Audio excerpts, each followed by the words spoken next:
చెప్పండి sir. ప్రమోషన్స్కి hero support చేయట్లేదు అనేసి వినిపిస్తుంది, అది ఎంతవరకు వాస్తవం ఏంటి? సుధీర్ ఈరోజు కూడా రాలేదు. అదే నాకు ఏంటంటే సుధీర్ గారు చాలా రెస్పాన్సిబుల్ పర్సన్ అనే నేను సినిమా బేసిక్లీ ఆయన హీరోలాగా ఒప్పుకున్నది. ఎందుకంటే ఆయన చాలా కింది నుంచి పైకి వచ్చాడు. ఆయనకి ఎప్పుడు పెట్టలేని బడ్జెట్ పెడుతున్నాము కాబట్టి హీల్ డూ జస్టిఫికేషన్ అనుకొని సెలెక్ట్ చేశాము. ఆయన మంచి ఫ్యామిలీ నుంచి కూడా వాళ్ళ పేరెంట్స్ మంచి వాళ్ళు, అప్గ్రేవింగ్ మంచిది. సో నేను I'm believing that he'll come. ఎందుకంటే మేము ఎక్కువ రోజులు వెయిట్ చేయలేదు. చాలా రోజులు ఇప్పుడు సినిమాని ఆపి దాన్ని కరెక్ట్ చేసుకొని ఫినిష్ చేయడానికి మాకు టైం పట్టింది. అందులో మళ్ళీ ఇప్పుడు ఛాంబర్లో ఇష్యూ ఉంది. ఆ ఛాంబర్లో వాళ్ళు డిసిషన్ తీసుకునే వరకు నేను ఎక్కువ డిస్క్లోజ్ చేయలేను. So we are waiting for the chamber to take decision. Once it's come వచ్చేస్తారు. ఆయనకి ఎందుకంటే ఆ డైరెక్టర్ ఆ టీంతో కొంచెం ఉంటే ఎట్లయినా కొంచెం తీసుకొని డిసిషన్ ఆయనకు కూడా టైం పడుతుంది కాబట్టి we are waiting. We don't have anything against him.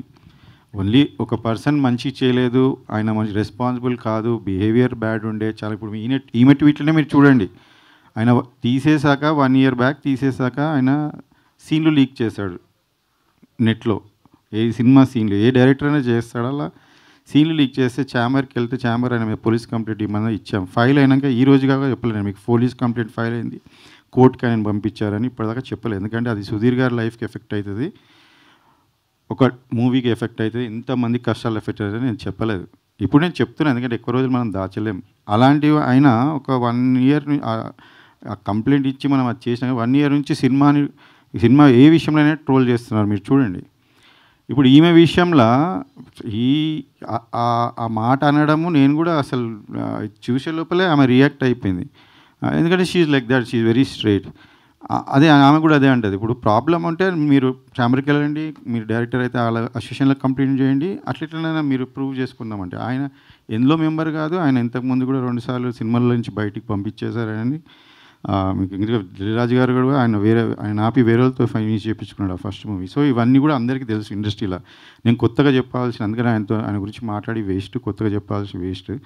So నేను రైట్ టైంకి నాకు చాలా సినిమా ఎఫెక్ట్ అవుతుంది, అందులో డబ్బులు పెడతానే ఉన్నాం, సినిమా ముందుకు జరగట్లేదు, డిలే అవుతుంది, చాలా విషయాలు ఉన్నాయి నేను చెప్పాలంటే. అందుకనే ఆపి సుధీర్ గారికి చెప్పి 2 సార్లు చెప్పాను ఆయనకి. ఆయన రిక్వెస్ట్ చేసినప్పుడు మళ్ళీ పెట్టుకున్నాను, మళ్ళీ బడ్జెట్ కూడా ఆయన రిక్వెస్ట్ చేసినందుకు ₹1 కోటి ఎక్కువ కూడా పెంచాను లాస్ట్కి. ఇలాంటివి నేను అన్నీ చేశాను. I'm 100% honest and fair and I believe in God. Everything happens for good. So ఇప్పుడు కూడా ఇది సినిమా చేసుకొని ఇంతవరకు వచ్చామంటే కూడా ఒక స్టేజ్ నుంచి వీఆర్ రియలీ గ్రేట్ఫుల్. అండ్ ఇది ఒకటే చిన్న లాస్ట్ హడిల్ ఇస్ సుధీర్ గారికి తొందరలో వాళ్ళ గురించి తెలుస్తుంది. ఆ తర్వాత ఆయన వస్తాడు, ఛాంబర్ కూడా ఉంది కాబట్టి వాళ్ళ దగ్గర వాళ్ళ ముంగట డిసిషన్ ఉంది కాబట్టి ఐఎమ్ హోపింగ్. ఇప్పుడు నేను ఆయనని మీ మీడియా ద్వారా కూడా నేను ఆయన ఇప్పుడు కోరుకుంటున్నాను, ఇది మీ మూవీ, మీరు యాక్ట్ చేశారు, నాకు మీ మీద ఏమీ లేదు, మీరు కూడా ఛాంబర్లో చెప్పారు శేఖర్ గారితో ఏం లేదని, ప్లీజ్ రండి.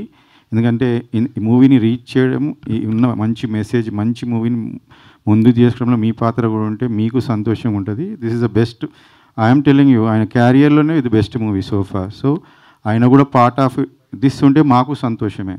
So I'm hoping that heal consider and he will come soon. Okay, మనకి ఇంకా ముందు ఈవెంట్లు ఉన్నాయి, వస్తారని ఆశిస్తున్నాను. ఓకే, ఇప్పుడు టీజర్ కూడా చూసాము, కాకపోతే టీజర్లో సుధీర్ ఇది జనరల్ వాయిసే ఉంది, అంత అండ్ డబ్బింగ్ ఏం చెప్పలేదా?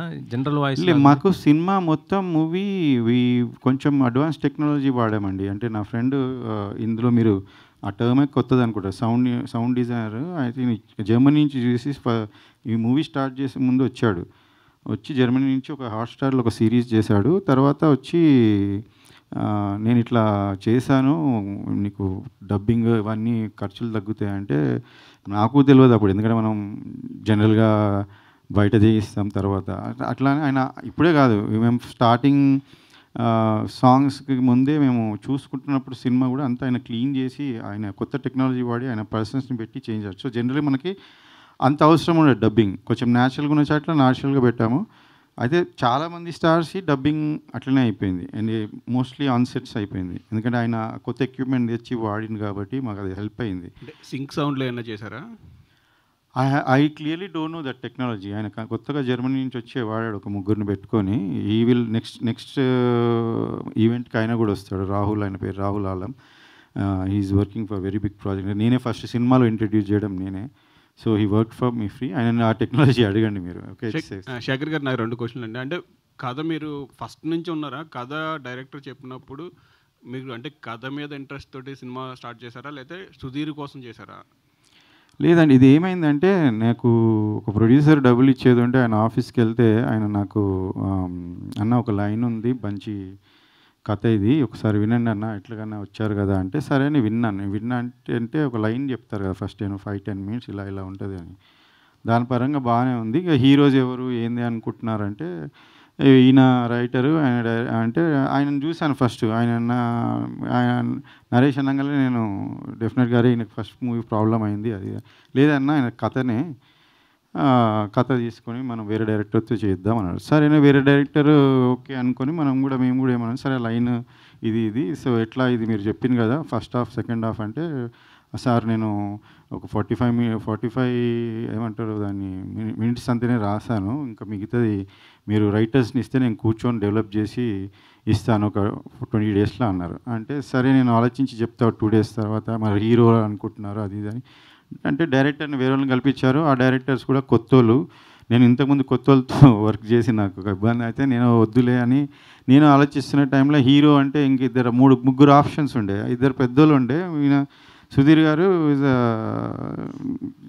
వాళ్ళిద్దరికన్నా చిన్నగా ఉండే. అయితే నాకు జనరల్ దట్స్ వాట్ ఐఎమ్ నేను చాలా మిడిల్ క్లాస్ ఫ్యామిలీ నుంచి వచ్చినానండి. కష్టపడేటోళ్ళు అంటే నాకు ఇష్టం. వాళ్ళని కన్సిడర్ చేద్దామని ట్రై చేసి, లేకపోతే నాకు చాలామంది పెద్ద హీరోల ఫ్యామిలీస్ వాళ్ళ పిల్లలు చాలామంది తెలుసు నాకు, నేను అప్రోచ్ అవ్వచ్చు. కానీ ఇలాంటి రోలు నాకు అనిపించింది ఏంటంటే సుధీర్ క్యాన్ డూ ఇట్. ఎందుకంటే ఆయన హంగర్ ఆ చిన్న వచ్చిండు కాబట్టి ఆ హంగర్ ఉంటుంది. అంటే ఆ రోల్ని చూసినప్పుడు మనకి ఈ హీరో చేయగలుగుతాడు, హీరో నాకు జడ్జిమెంట్ ఉంది. ఎందుకంటే నేను చాలామంది సినిమాలు చూసి చెప్తుండే, ప్రివ్యూలోకి పోయి చెప్తుండే సినిమా ఆడుతున్నా నేను ఆల్మోస్ట్ 90% కరెక్ట్ ఉండే దాంట్లో. సో నేను అట్లా సుధీర్ గారు అనగానే నేను ఓకే అన్న, ఆయనకి ఇది స్టోరీ నచ్చిందని ఆయన కూడా ఇంట్రెస్ట్ ఉండే ఓకే అని. ఇంకా అప్పుడు మీరు చెప్తూ 40% స్టోరీ ఉంది, 40% స్టోరీ తోటి మేము ఓకే చేసాం అంటున్నారు. అంటే సుధీర్ కూడా హీరోగా వచ్చినప్పుడు కూడా అంతే లైనే సార్, సుధీర్ కూడా లైనే ఫుల్ ఫ్లెజ్ లేదు ఫుల్ స్క్రిప్ట్ కూడా రాలేదు. అది ఒక స్కామ్ అయింది సార్, నాతో స్కామ్ అయింది. అది ఏమైందంటే సుధీర్ యాక్చువల్లీ ఆ ప్రొడ్యూసర్స్కి డేట్స్ ఇచ్చాడంట. అది ఈ ప్రొడ్యూసర్కి ఎన్ని సినిమాలు చెప్పినా ఆయన నచ్చలేదంట. ఈ పర్సన్స్ స్క్రిప్ట్ చెప్పంగా ఆయన నచ్చిండంట. అప్పుడు నా డబ్బులు ఇస్తాను నాకు ఆఫీస్ పిలిచి నాకు ఈ స్టోరీ చూపించారు. ఇది ఆయన్ని ఒప్పుకున్నాడు, చెప్పిన నరేష్ ఒప్పుకున్నాడు, ఇది నేను డెవలప్ లేదన్న. తర్వాత నాకు ఎప్పుడు చెప్పారంటే రాసుకుంటా సుధీర్ రైటర్ కూడా ఉండే, మా రైటర్ నేను ఇద్దరిని పెట్టా, అందరు రాసే టైంలో చెప్పిన ఎందుకు ఇంత స్క్రిప్ట్ ఎందుకు లేదు అంటే అన్న అది సారు నాకు ఆయన ఏ స్టోరీ నచ్చలేదంటే లాస్ట్ సుధీర్ వేరేలో డేట్స్ ఇస్తాడంటే నన్ను తీసుకుపోయి కల్పించిండు. అప్పుడు ఏది చెప్పాలి నా దగ్గర 2 స్టోరీలు ఉండే, ఒకటి చెప్పినా ఆయన నచ్చలేదు, ఇంకోటి ఇది అట్లనే చెప్పేసిన నచ్చిండు అని చెప్పారు. ఆ స్టోరీ ఇంకా నన్ను ఇరికిచ్చారు అలా. సో ఇది జరిగింది. సో నేను అది డెవలప్ చేయించుకున్నాను. ఈవెన్ ప్రీ ప్రొడక్షన్ 5 months వరకు హాఫే రాశారు.